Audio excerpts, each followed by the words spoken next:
con el permiso del cielo y bajo la autoridad de nuestro Santo Maestro Yeshua Mashiach, con el permiso de nuestro Rab, el Dr. Dan Ben Abraham, la paz y la bendición del Altísimo sea sobre él, con el permiso de la corte rabínica y todo el liderazgo de nuestra alianza AMI. Vamos a estudiar en esta oportunidad la parashá de esta semana, que tiene por nombre Shoftim, que significa jueces. Esta porción se encuentra en Deuteronomio capítulo 16, versículo 18, al capítulo 21, versículo 9. Es la quinta parashá del libro de Devarim, de Deuteronomio, y continúa con el segundo discurso de despedida de Moshe al pueblo de Israel. Moshe comienza instruyendo al pueblo en la designación de jueces. Y ahí viene la palabra Shoftim. Y estos jueces debían establecerse por toda la tierra de Israel para juzgar casos en litigio y garantizar el cumplimiento de la ley. Luego provee instrucciones acerca de los demás líderes del pueblo de Israel, como serían los reyes, los sacerdotes y los profetas. Esta sección de la Torá contiene 41 mandamientos. 14 de ellos son mandamientos ta'aseh, es decir, harás. Y 27 mandamientos son lo ta'aseh, no harás. Estos incluyen diversas leyes sobre un rey, sobre las prohibiciones de la brujería, sobre la prohibición de destruir los árboles frutales durante un sitio o causar destrucción inútil.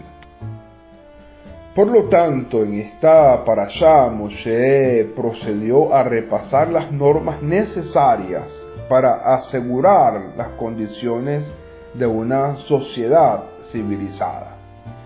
En cada ciudad debían nombrarse jueces y funcionarios locales, y la justicia debe ser administrada correcta e imparcialmente. En consecuencia, un juez tenía prohibido mostrar parcialidad o aceptar sobornos.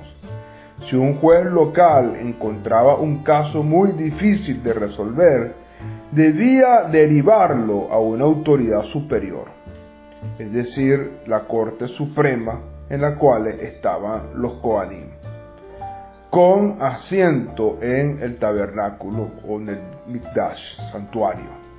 Su decisión era definitiva y la negativa a acatarla podía causar la muerte. La Torá ya había dado a entender la necesidad de establecer instancias judiciales permanentes para dirimir toda controversia. Eso lo vemos en el libro de Shemot.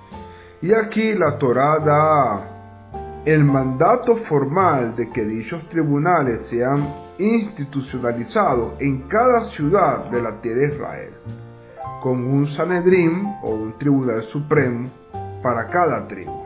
Además de jueces, la Torá requiere la designación de funcionarios judiciales, quienes tendrían la responsabilidad de asegurar que se implementarían los dictámenes de estos magistrados y de circular en los mercados y en las calles para hacer cumplir las normas de probidad comercial, citando a los transgresores de tales normas a comparecer ante un juzgado para que dictamine al respecto. La mayor parte de esta parashá trata de mandamientos dirigidos a los líderes de la nación, debido a que su conducta repercute fuertemente sobre el resto del pueblo, para bien o para mal. Además de ello, la Torá coloca mucho énfasis en advertir que los dictámenes del Sanedrín deben ser obedecidos, porque Dios le concedió a los jueces la facultad de interpretar las leyes de la Torá en la práctica cotidiana. Por ello, si se socavara el respeto por la interpretación judicial, esto llevaría a poco tiempo a una crisis nacional general. Este debilitamiento de las instrucciones conduciría a la anarquía y la Torá sería fragmentada en múltiples versiones. Luego la parashá nos habla acerca una vez más del pecado de la idolatría. Recuérdense que el pueblo está a punto de conquistar la tierra y va a encontrarse con una sociedad idólatra. Y por lo tanto las leyes contra la idolatría tenían que ser muy bien repasadas. De esa manera la Torá establece que determinando luego de una amplia investigación, era castigado con la muerte por apedramiento el que se encontrara practicando la idolatría. El acusado no podía ser condenado por el testimonio de un solo testigo. Se requerían por lo menos 2, los cuales eran los primeros en llevar a cabo la ejecución. Además, Moshe vaticinó que llegaría el tiempo en que los israelitas desearían que los gobernara un rey, como ocurría con otras naciones. Cuando esto sucediera, el rey debía ser un israelita, elegido por Dios.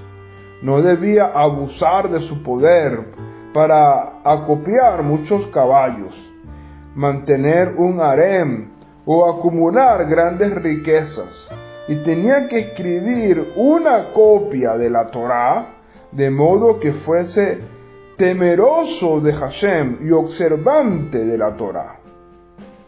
Además, en esta parashá se nos habla de que la Torá prohíbe toda forma de superstición y magia practicada por un adivino. Israel no tiene necesidad de recurrir a tales trucos, porque el Eterno le proveerá de profetas inspirados, surgidos de entre el pueblo. Ellos debían comunicarles la voluntad de Dios. Los falsos profetas que hablaran en nombre de ídolos debían ser castigados con la muerte. El falso vidente podía ser descubierto al no cumplirse sus predicciones. Sin embargo, no era la única manera. La Torá establece también de que aun si sus predicciones se cumplieran, pero llevara a la gente a adorar a un Dios distinto al Dios de Israel, entonces estábamos frente a un falso profeta que debería ser quitado, y que el Eterno lo permitió para probar si los hijos de Israel andaban o no en la Torá. La parashá sigue hablándonos acerca del orden judicial y nos dice que antes de que alguien pudiera ser convicto de un crimen, su acto criminal debía ser confirmado por lo menos por 2 testigos. Si se descubría que un testigo había elevado un falso testimonio, debería recibir el castigo destinado a la víctima inocente. Es decir, él sabía que por ese crimen esa persona iba a ser latigada, y él daba un falso testimonio para que esa persona fuera latigada, y se descubre que es un falso testimonio. Lo que le iban a hacer a esa persona se la tenían que hacer ahora al que dio falso testimonio. La parashá continúa hablándonos que los israelitas no deberían atemorizarse antes de entrar en batalla contra un enemigo poderoso, porque el Señor los protegería. 3 categorías de hombres estaban exceptuados del servicio militar: el quien recién había construido una casa y aún no la había inaugurado, el que había plantado un viñedo pero no había alcanzado a disfrutar su producción, y el recién casado por el lapso de un año.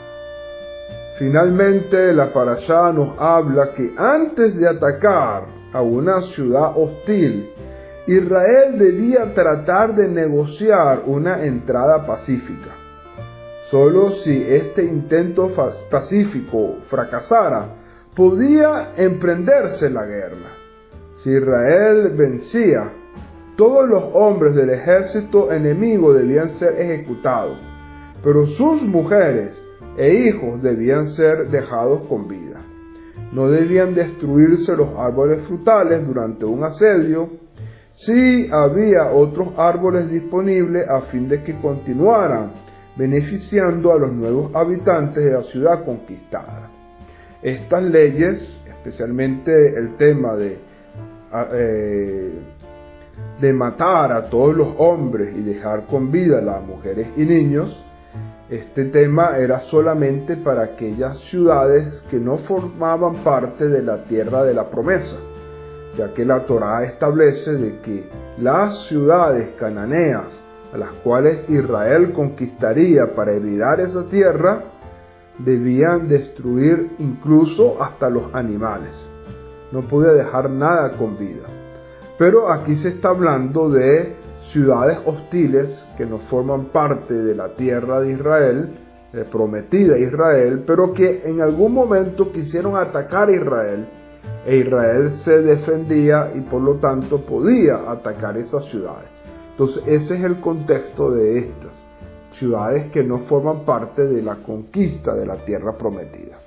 Bueno, estos son los aspectos generales de esta Parashá Shoftim que estaremos analizando con las lecturas diarias de esta Parashá.